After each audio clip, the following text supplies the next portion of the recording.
आज का हमारा टॉपिक है ब्रेथ ऑफ लाइफ, जिसको हम क्या बोलते हैं, एयर। एयर की वजह से ही हम सांस लेते हैं और उसी की वजह से हमारी लाइफ पॉसिबल है।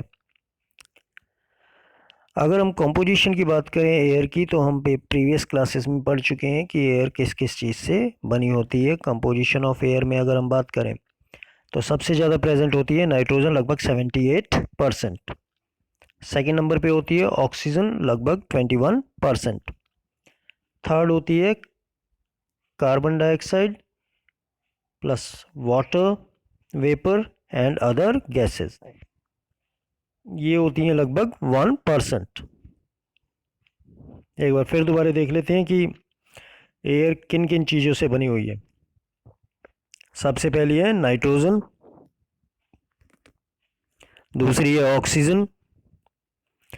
नाइट्रोजन को हम कैपिटल एन से डिनोट करते हैं, ऑक्सीजन को O2, क्योंकि ये किस में, मॉलिक्यूलर फॉर्म में प्रेजेंट होती है। फिर इसके अंदर, एयर के अंदर होती है कार्बन डाइऑक्साइड, फॉर्मूला CO2 और वाटर वेपर। तो ये चीज़ें एयर के अंदर प्रेजेंट होती हैं, जिसको हम पहले प्रीवियस चैप्टर में पढ़ चुके हैं, प्रीवियस क्लासेस में पढ़ चुके हैं। तो हम ये बोल सकते हैं कि air is mixture of many gases like nitrogen, oxygen, carbon dioxide and water vapour. और ये इंटरेस्टिंग है जानने में कि जो ये कंपोजिशन है अर्थ की, जो कंपोजिशन है एयर की अर्थ पे, उसकी वजह से इस अर्थ के ऊपर लाइफ पॉसिबल है। अगर ये कंपोजिशन नहीं होती तो फिर मे बी लाइफ पॉसिबल नहीं होती अर्थ पे। अगर हम देखें दूसरे प्लैनेट्स को, जैसे वीनस, मार्स, यहाँ पे लाइफ प्रेजेंट नहीं होती, लाइफ एग्जिस्ट नहीं करती। क्यों लाइफ एग्जिस्ट नहीं कर रही है यहाँ पे, क्या रीज़न है? क्योंकि इसका जो एटमॉस्फेयर है उस पे जो मेजॉरिटी है या मेजर जो कंपोनेंट है एटमॉस्फेयर का, वो है कार्बन डाइऑक्साइड।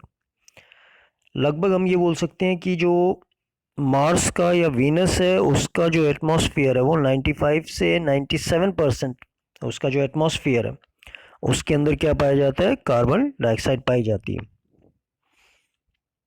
अगर हम बात करें यूकैरियोटिक सेल्स और प्रोकैरियोटिक सेल्स के बारे में, तो इनको ऑक्सीजन चाहिए होती है। किस लिए ऑक्सीजन चाहिए होती है? क्योंकि ये क्या करते हैं, इस ऑक्सीजन O2 की हेल्प से ग्लूकोज को ब्रेक डाउन कर देते हैं, तोड़ देते हैं।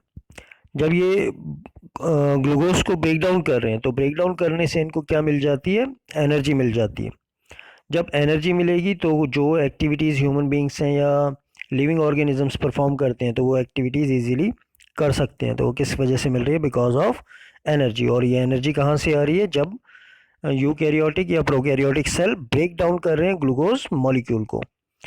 किसकी हेल्प से ये ब्रेक डाउन करते हैं, with the help of oxygen, और उसी वजह से उनको एनर्जी मिलती है और वो अपने क्या कर सकते हैं, जो भी काम करने हो उसको कर सकते हैं। अगर हम बात करें एनर्जी के साथ और क्या प्रोड्यूस होता है as a result of this breakdown, तो इसके साथ एक और चीज़ प्रोड्यूस होती है जिसको हम क्या बोलते हैं, कार्बन डाइऑक्साइड।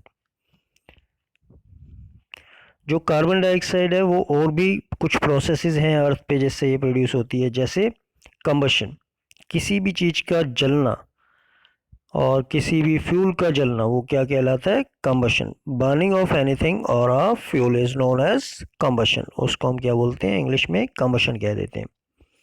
जब कंबशन होता है तो उससे हमें क्या मिलता है, कार्बन डाइऑक्साइड मिलता है, प्लस एनर्जी मिलती है। और ये जो एनर्जी होती है किस फॉर्म में मिलती है, ये हीट एनर्जी, हीट फॉर्म में मिलती है। ये कंबशन ह्यूमन एक्टिविटीज़ से प्रोड्यूस होता है, जब वो फ्यूल का इस्तेमाल करता है तब कंबशन होता है, या फिर कई बार ये नेचुरली क्या होता है, फॉरेस्ट में फायर लग जाती है, उससे भी कंबशन होता है और large amount of carbon dioxide liberate होती है।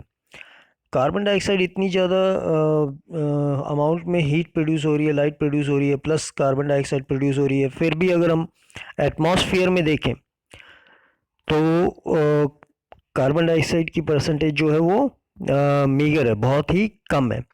अगर हम बात करें कंबशन, कंबशन में क्या होता है, फ्यूल जलता है, फ्यूल जलने के लिए किसकी ज़रूरत होती है, ऑक्सीजन की ज़रूरत होती है, और वो लिबरेट क्या करता है, हीट और कार्बन डाइऑक्साइड। जब हर जगह कुछ ना कुछ बर्न हो रहा है, जल रहा है, तो कार्बन डाइऑक्साइड ज़्यादा प्रोड्यूस हो रही है, लेकिन परसेंटेज कितनी रह रही है कार्बन डाइऑक्साइड की? सिर्फ 0.04% इन एयर। इतनी मीगर इतनी कम परसेंटेज क्यों है कार्बन डाइऑक्साइड की, उसको जानते हैं। इतनी कम परसेंटेज इसलिए यहाँ पे है क्योंकि कार्बन डाइऑक्साइड क्या हो जाता है, अर्थ के ऊपर फिक्स हो जाता है दो तरीके से। पहला फिक्सिंग का तरीका क्या है? प्लांट्स हैं, अर्थ पे बहुत ज़्यादा प्लांट्स हैं, तो ये क्या करते हैं, कार्बन डाइऑक्साइड को सनलाइट की प्रेजेंस में एब्जॉर्ब कर लेते हैं और इसको फिक्स कर देते हैं, इसको कन्वर्ट कर देते हैं इन ग्लूकोज। तो इस तरीके से कार्बन डाइऑक्साइड बहुत ज़्यादा होते हुए भी कहाँ चली जाती है? प्लांट के अंदर चली जाती है, और इसकी जो परसेंटेज है अर्थ के ऊपर वो कम रहती है। तो इसमें क्या कर रहे हैं, जो ग्रीन प्लांट्स हैं, अगर पिक्चर में आप देखेंगे तो ये कन्वर्ट कर रहा है कार्बन डाइऑक्साइड को, किस में कन्वर्ट कर रहा है? In glucose. और किसकी प्रेजेंस है यहाँ पे? सनलाइट की प्रेजेंस है।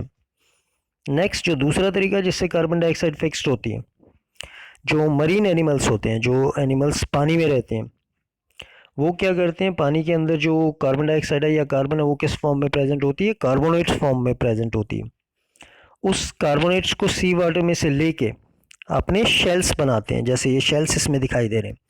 इस तरीके से कार्बन डाइऑक्साइड क्या हो जाती है? फिक्स्ड हो जाती है। तो ज़्यादा अमाउंट होते हुए भी क्योंकि वो फिक्स ज़्यादा हो रही है, इस वजह से वो कम परसेंटेज में नज़र आती है, लगभग 0.04% में नज़र आती है। तो आज हमने देखा दी ब्रेथ ऑफ लाइफ, जिसको हम बोलते हैं एयर।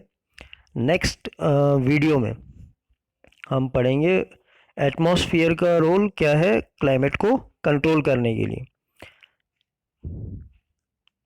Thanks for watching.